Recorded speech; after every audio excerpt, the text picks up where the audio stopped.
The space station floated in the darkness between three dying stars. It was called Korath 7, and it was the most feared military academy in the known galaxy. Species from 100 worlds sent their strongest warriors here. Most of them failed. Many of them died.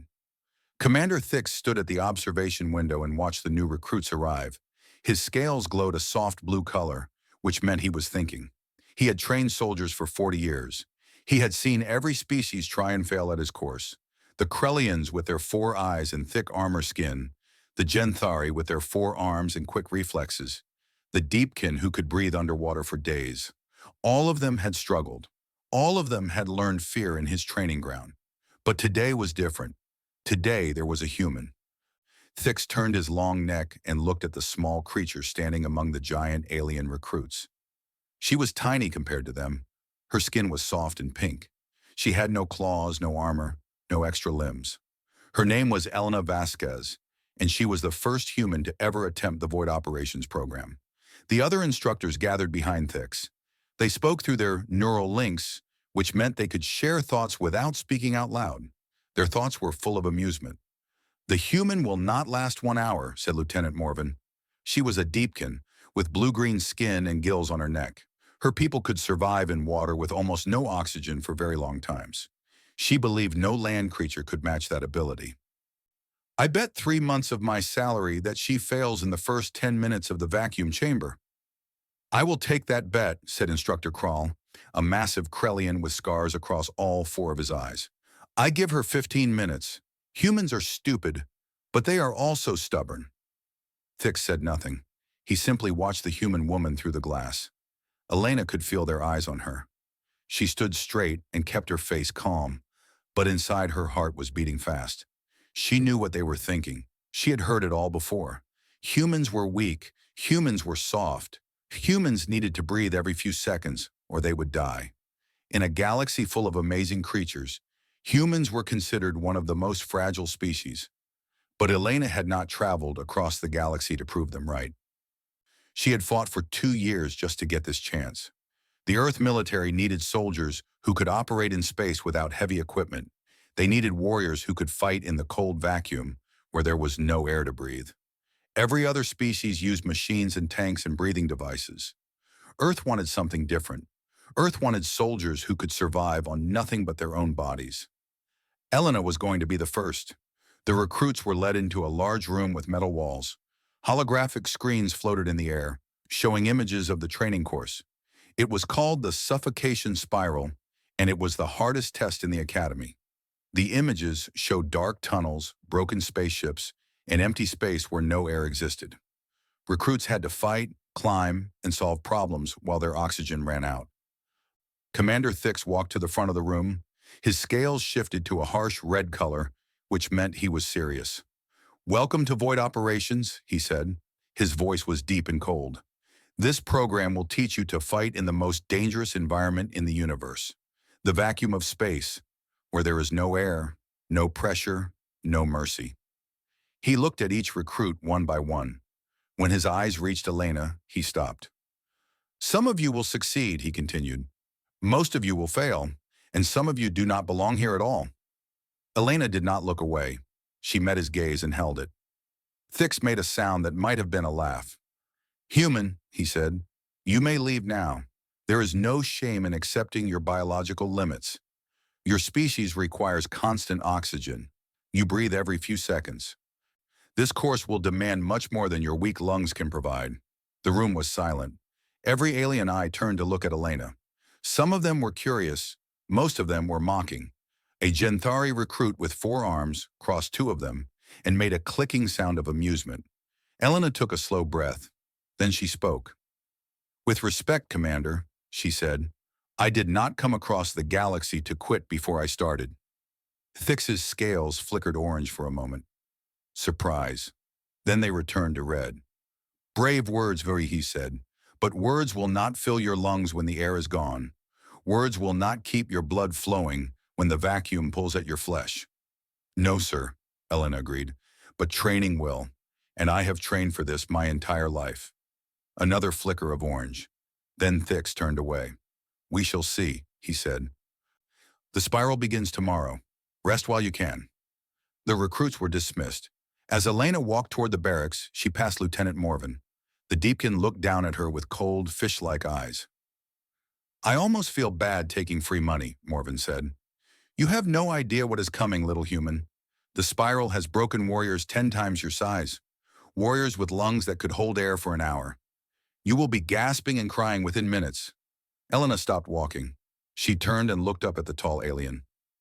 "Maybe," she said, "or maybe you will lose 3 months of salary. I guess we will find out." She walked away before Morvan could respond. That night, Elena sat alone in her small room. Through the window, she could see the 3 dying stars that gave this region of space its name, the fading lights.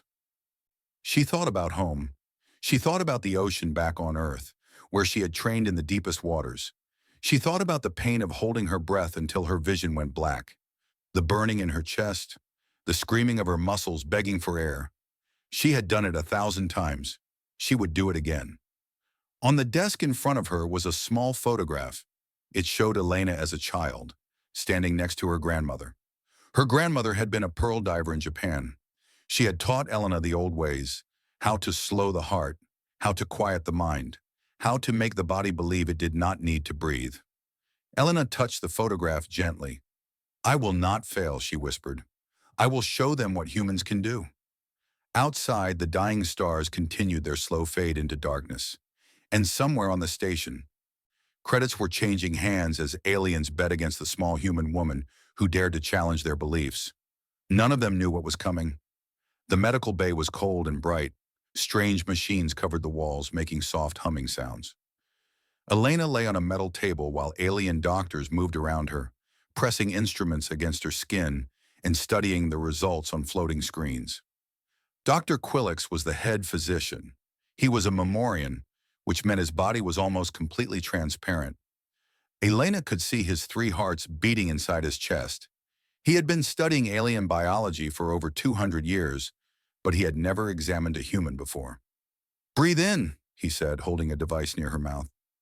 Elena breathed in deeply. "Hold it." She held her breath. The seconds ticked by. 10, 20, 30. A minute passed. Then 2 minutes. Then 3. Dr. Quillix made a strange whistling sound through his breathing holes. He checked his instruments again, then checked them a 3rd time. "This is not possible," he said quietly. Elena let out her breath slowly. "What is not possible, doctor?" The transparent alien turned to look at her. Through his clear skin, she could see his brain pulsing with activity. "Your oxygen level," he said. "They barely dropped. After 3 minutes of not breathing, your blood still has nearly full oxygen. This should not be possible for a species like yours." Elena sat up on the table. "May I explain something, doctor?" Quillix nodded slowly. His transparent body shimmered under the medical lights. "My people," Elena began, "have lived near water for millions of years. We hunted in the oceans. We dove deep to find food. Over time, our bodies learned to survive without air for long periods." She held up her hand and pointed to her side, just below her ribs. "Inside here, I have an organ called a spleen. When I hold my breath, it squeezes tight and releases extra blood cells that carry oxygen. My heart slows down from 70 beats per minute to less than 40. My body pulls blood away from my arms and legs and sends it all to my brain and heart, the parts that need it most." Quillix's 3 hearts were beating faster now. He was fascinated. "On Earth," Elena continued, "we have people called freedivers. They swim deep into the ocean on a single breath. The best of them can hold their breath for more than 20 minutes. Some have gone even longer." 20 minutes, Quillix repeated. His voice was barely a whisper. "Without any breathing apparatus? Without any genetic modification?" "Without anything," Elena confirmed. "Just training and willpower." The doctor turned to his screens and began pulling up data. He compared Elena's biology to the other species in the academy. The Deepkin, who everyone considered the masters of oxygen conservation, could hold their breath for about 45 minutes in water. But they needed special conditions. They needed pressure. They needed moisture on their gills. In the dry vacuum of space, their ability dropped to less than 10 minutes. Elena's ability worked everywhere. In water, in air, in vacuum. Her body did not care about the environment. It simply knew how to survive.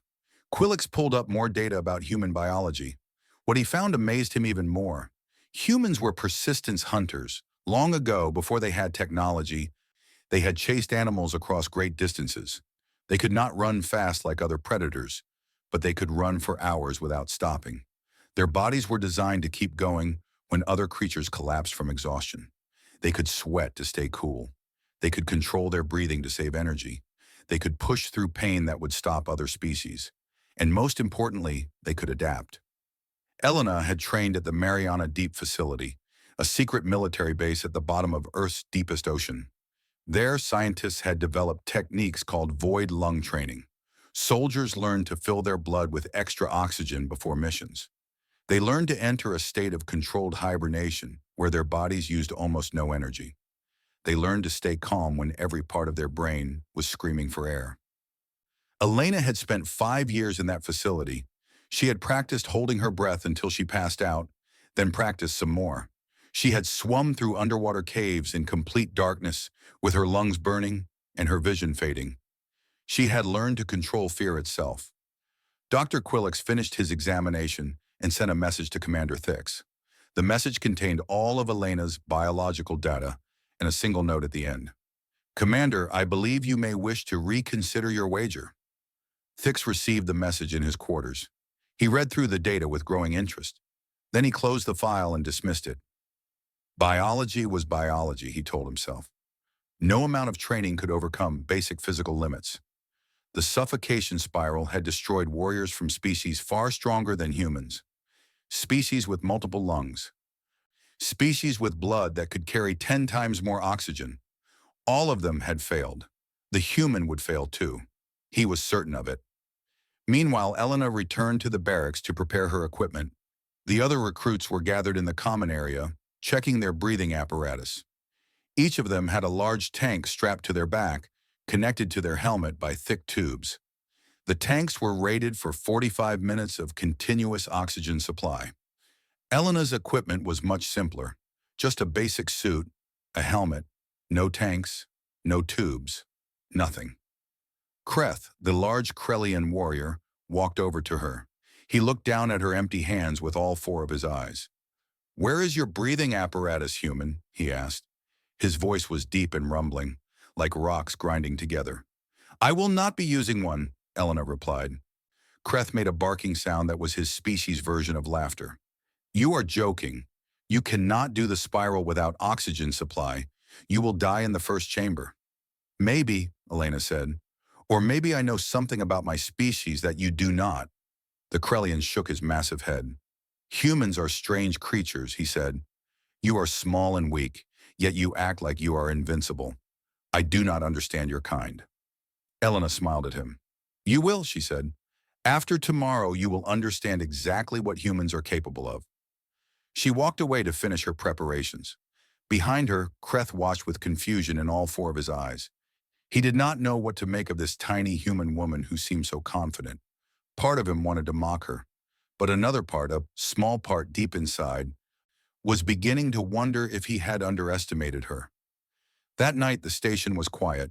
Recruits tried to sleep, but most were too nervous. The spiral waited for them like a hungry predator. Elena lay in her bed with her eyes closed. She was not nervous. She was not afraid. She was simply breathing slowly, filling her blood with oxygen, preparing her body for what was coming. Tomorrow she would show the galaxy what humans could do. Tomorrow everything would change. The airlock door opened with a loud hiss. Cold air rushed out into the darkness of space. Elena stood at the entrance and looked into the void. The first module of the suffocation spiral was a destroyed spaceship floating in the emptiness.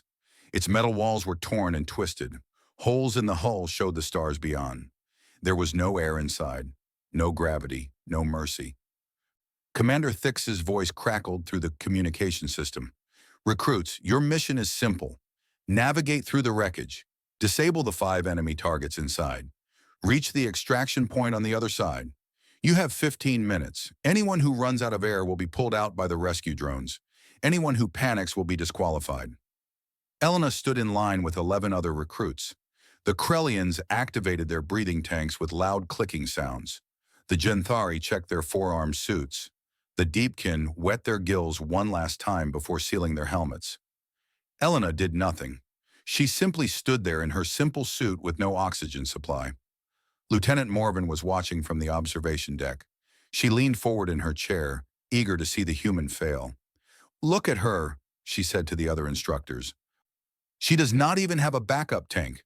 This will be over quickly." The starting signal sounded. The recruits jumped forward into the void. In that moment, just before she left the airlock, Elena closed her eyes. She took one long, deep breath. She felt the oxygen fill her lungs, then spread through her blood. Her heart began to slow. 60 beats per minute, 50, 40. Her body shifted into survival mode, saving every drop of oxygen for her brain and muscles. Then she sealed her helmet vents and pushed off into space. The wreckage surrounded her like the skeleton of a giant beast. Broken metal beams reached out in all directions. Wires floated like dead snakes. The other recruits were already struggling, their bulky tanks making it hard to move through the tight spaces. Elena moved like water. Without the weight of oxygen tanks, she was faster and more flexible than anyone else. She slipped through gaps that the Krellians could not fit through. She twisted around obstacles that slowed the Genthari. Her body remembered all those years of training in underwater caves. Tight spaces, darkness, no air. This was what she had prepared for. In the observation deck, the instructors began to notice something strange. "Look at her oxygen readings," said Instructor Kral. His 4 eyes were wide with surprise. "They are barely dropping." It was true. Elena's blood oxygen level was at 94%. After 3 minutes without breathing, she should have been at 70% or lower. Instead, her body was holding onto its oxygen like a miser holds onto gold coins. Elena found the first enemy target. It was a robot shaped like a large spider. With glowing red eyes and sharp metal legs, she disabled it with 3 quick strikes to its power core. Then she moved on to the second target. Time passed. 5 minutes, 7 minutes, 10 minutes. 2 of the Genthari recruits suddenly stopped moving. They were gasping inside their helmets, their breathing tanks showing empty. The rescue drones flew in and pulled them out of the course. They had failed. Elena kept moving. Her oxygen level was at 82% now. Her vision was slightly darker than normal. Her muscles were beginning to feel heavy, but she had felt worse than this before. Much worse. This was nothing compared to the Mariana Deep training. She found the third target and destroyed it, then the fourth, then the fifth. Commander Thix stood up from his chair. His scales were shifting through colors so fast that the other instructors could not read his emotions. "How is this possible?" he whispered. Elena reached the extraction point with 1 minute and 18 seconds remaining on the clock. She had not taken a single breath since entering the course. Her total time without oxygen was now 13 minutes and 42 seconds. The airlock sealed behind her. Fresh air flooded into the chamber. Elena opened her helmet vents and breathed in slowly, letting the oxygen fill her screaming lungs. It felt like drinking cold water after walking through a desert. It felt like coming back to life. Lieutenant Morven was silent in the observation deck. Her face had turned a pale green color, which meant she was shocked beyond words. "That is not possible," she finally said. "No land species can hold their breath that long. She must be cheating somehow. She must have hidden oxygen supply." Commander Thix checked the sensor readings personally. There was no hidden equipment, no secret air supply. Just the human woman and her own body. "It appears," Thix said slowly, "that we have underestimated the humans." The other recruits came through the extraction point over the next few minutes. Some of them had completed the course. Many had needed rescue. All of them looked exhausted, sucking air from their tanks like dying fish. Elena stood among them, breathing normally, looking almost relaxed. Kreth the Krellian walked over to her. His 4 eyes studied her with new respect. "Human," he said, "how did you do that? I watched you move through spaces I could not fit. I watched you hold your breath longer than my tank could supply me. How?" Elena looked up at the giant warrior. "My people have a saying," she said. "The body does not know its limits until the mind tells it. I simply never told my body it was supposed to fail." Kreth was silent for a long moment. Then he made a sound that was almost like respect. "You are strange human," he said, "but perhaps strange is not the same as weak." That night, word spread through the station about the human woman who had conquered Module 1 without breathing. Credits changed hands as bets were lost and won. Lieutenant Morven did not speak to anyone for hours, and in her small room, Elena sat alone and looked at the stars. She had passed the first test, but the spiral had 4 more modules, each one harder than the last. The real challenge was still ahead. She touched her grandmother's photograph and smiled. "1 down," she whispered. 4 to go." Outside her window, the dying stars of the fading lights continued their ancient journey toward darkness. They had been burning for billions of years. They did not know how to quit. Neither did Elena. 3 days had passed since Module 1. Elena had completed Module 2 and Module 3 without failure. Her reputation had grown from a joke to a legend. Aliens who had laughed at her now stepped aside when she walked through the corridors. They whispered her name like it was something dangerous. But Module 4 was different. Module 4 was called the Pressure Vault, and it had the highest failure rate of any test in the Academy. More recruits had died here than in all other modules combined. Elena stood at the entrance to the vault with 5 other remaining recruits. The rest had already failed and gone home. Among the survivors was Kreth, the Krellian who had mocked her on the first day. His attitude toward her had changed completely. Now he stood beside her like a fellow soldier, not an enemy. Commander Thix explained the mission through the communication system. "The pressure vault simulates a hull breach during combat. The chamber will begin with full atmosphere. Then the outer wall will crack. Air will begin to escape. You must seal the breach, rescue the 3 simulated casualties inside, and reach the exit before you suffocate." He paused. His voice became harder. "This is not a test of speed. It is a test of will. The air will disappear around you. Your lungs will burn. Your mind will tell you to give up. Only those who can push through the pain will survive." The recruits entered the vault. It was a large circular room with metal walls and a low ceiling. In the center were 3 human-shaped dummies, representing the casualties they needed to rescue. Everything looked calm and peaceful. Then the alarm sounded. A crack appeared in the outer wall. It started small, just a thin line. Then it grew wider. Air began rushing through the gap with a horrible screaming sound. The pressure inside the room dropped fast. Elena took her last breath and sealed her helmet. The other recruits moved toward the breach. Their job was to seal it with emergency patches before too much air escaped. But the crack was growing faster than expected. Something was wrong with the simulation. It was harder than it should be. Elena heard Kreth's voice through the communication system. It was filled with panic. "My tank! Something is wrong with my tank!" She looked over and saw the Krellian standing frozen in the middle of the room. The indicator lights on his breathing apparatus were flashing red. His reserve tank had malfunctioned. He had maybe 2 minutes of air left, and the module was supposed to take at least 10 minutes to complete. The other recruits ignored him. They were focused on their own survival. In a situation like this, every soldier had to take care of themselves. That was what they had been taught. That was what made sense. Elena did not think about what made sense. She reached to her belt and grabbed the small emergency oxygen capsule attached there. It was her only backup. The instructors had forced her to carry it after Module 1, just in case. It contained about 3 minutes of breathable air. She did not hesitate. She pushed off from the floor and flew across the room to where Kreth was standing.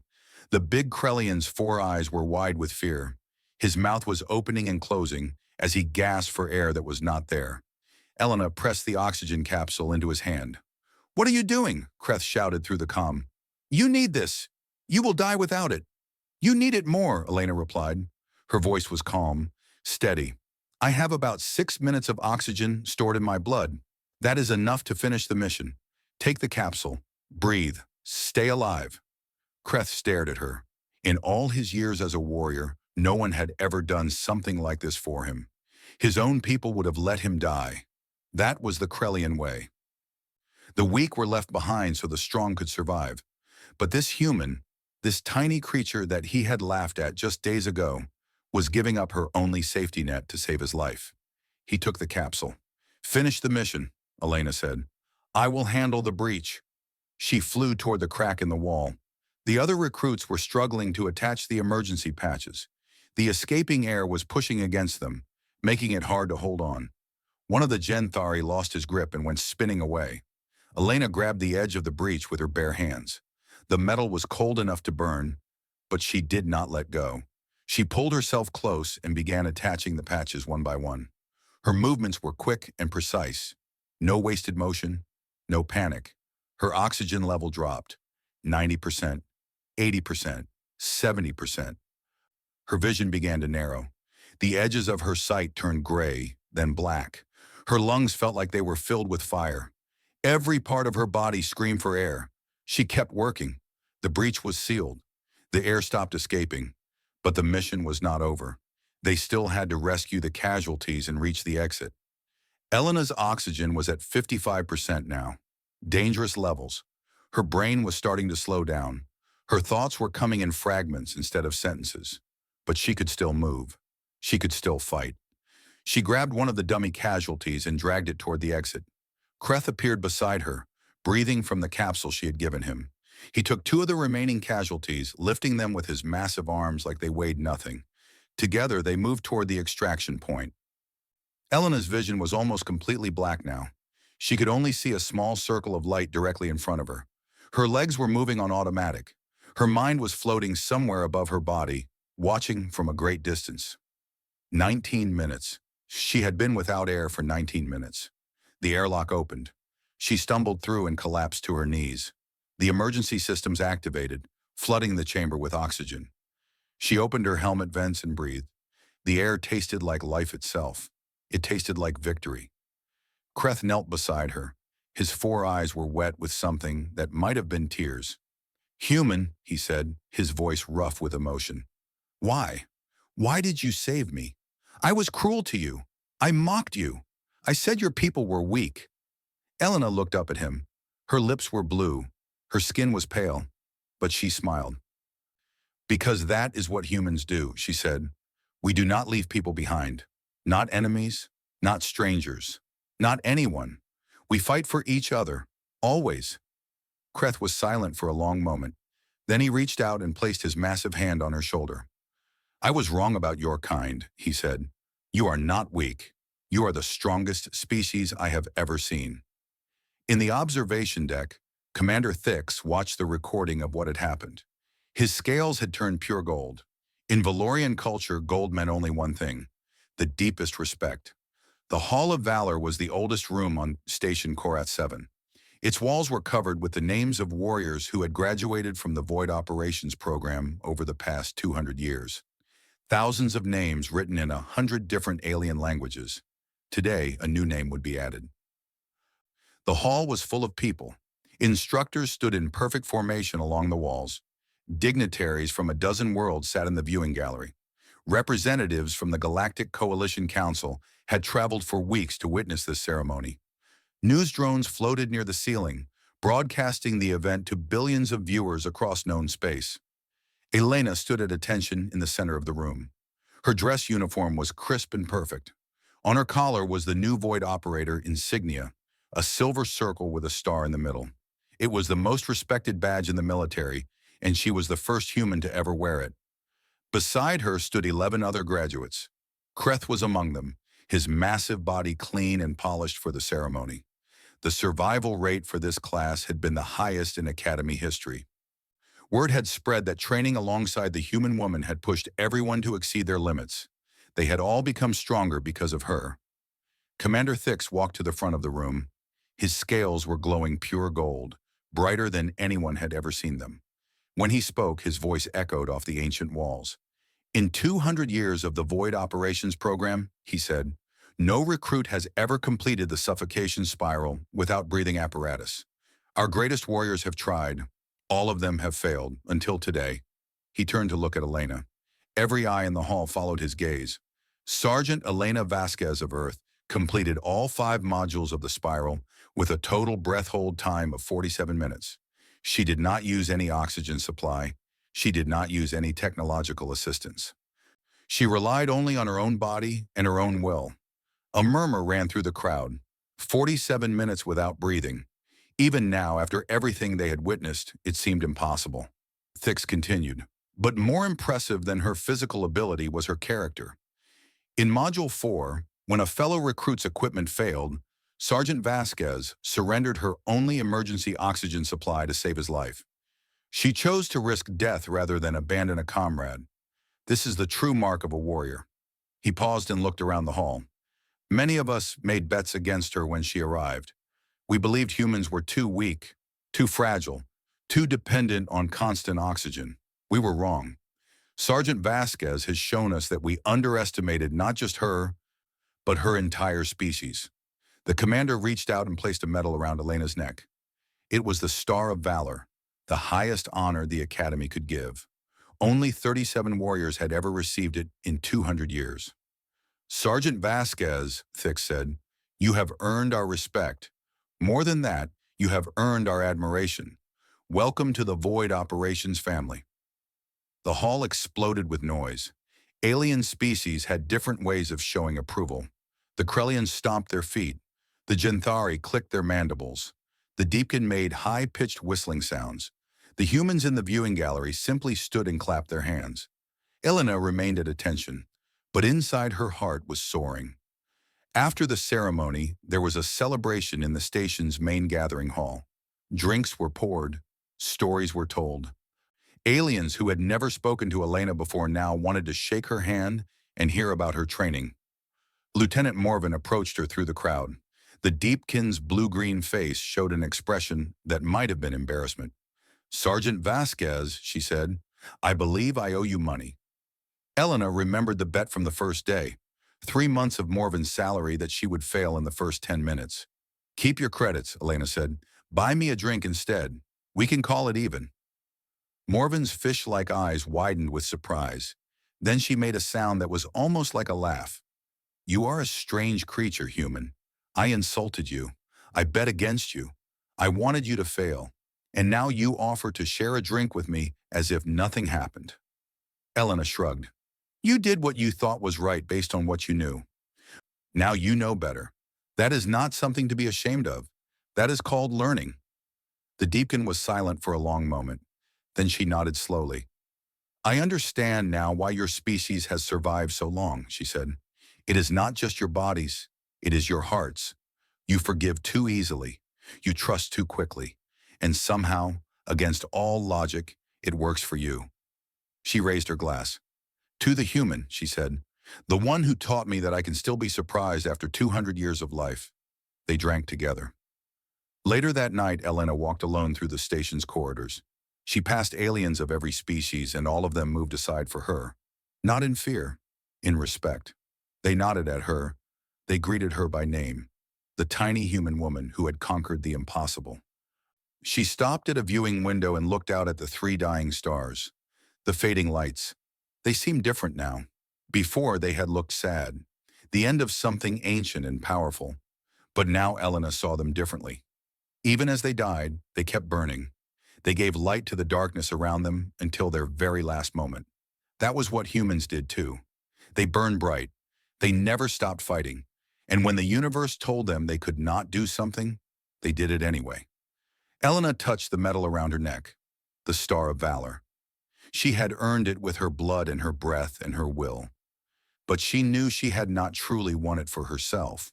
She had won it for Earth, for every human who would come after her, for every child who dreamed of flying among the stars. The door opened behind her. Kreth walked in and stood beside her at the window. I have been thinking, the Krellian said, about what you told me, about humans never leaving people behind. I want to understand this better. I want to learn to be like that. Elena smiled at him. Then stay with me, she said. There is a lot more I can teach you. Far away beyond the edge of known space, the Dominion waited in darkness. They were the enemy of the Coalition. They had destroyed worlds and enslaved species. They believed they were the strongest force in the universe. But they had heard the stories now. Stories about the human who conquered the spiral. Stories about a species that did not know how to give up. For the first time in their long history, the Dominion felt something they had never felt before. They felt afraid. And somewhere in the darkness, they began to make plans. If the humans were truly as dangerous as the story said, they needed to be stopped. They needed to be destroyed. The war was coming, but Elena did not know that yet. She stood at the window with her new friend and watched the dying stars. She breathed the recycled air of the station and felt grateful for every breath. She had proven that humans belonged among the stars. Now she would prove that they could defend them.